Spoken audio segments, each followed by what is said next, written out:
Small business owners today have no understanding how much competition there is out there.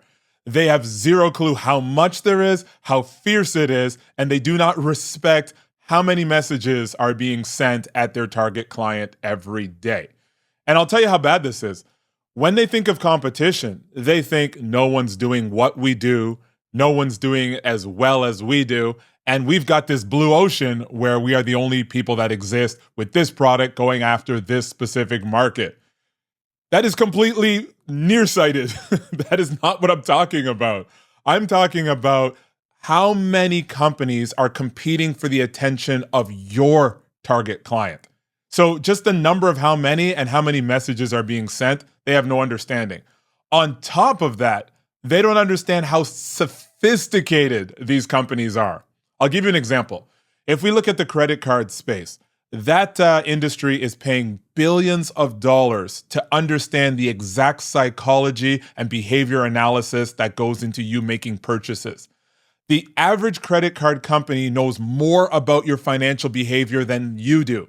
They know when you're going to spend, how you're going to spend, how long you're going to hold debt. They have broken you down to your molecules when it comes to your behavior. But you don't think about it because that is the same company that may be targeting the clients you're targeting, but for a different reason.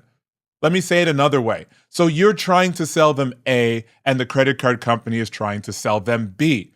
You are still competing for their attention.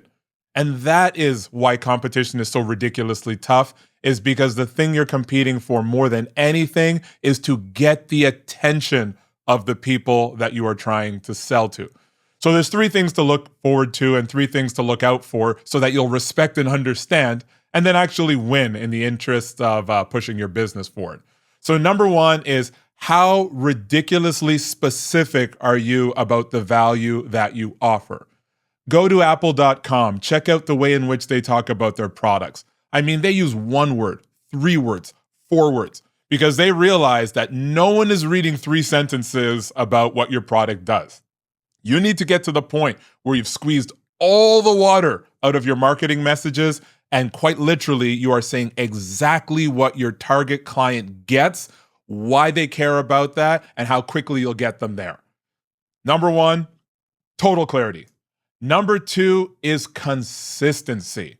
You have to say that message over and over and over.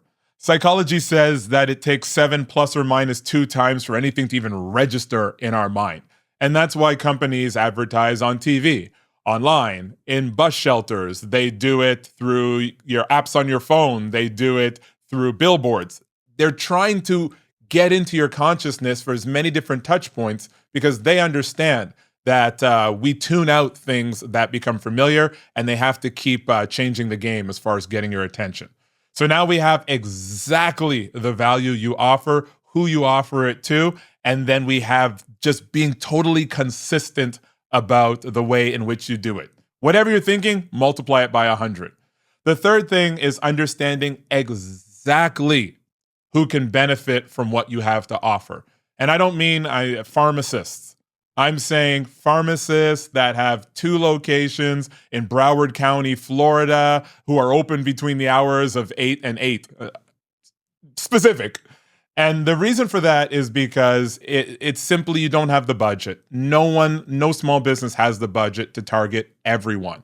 So what you want to do is you want to identify the part of the market that is starving for what you have. Not the people who like it or would want it. You want to identify the people who are starving for it.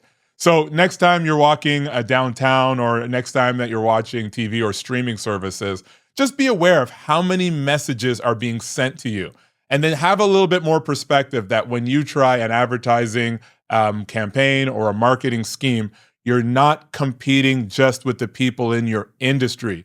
You are competing for the attention of your target market with the most sophisticated and biggest marketers who have ever existed. What do you think?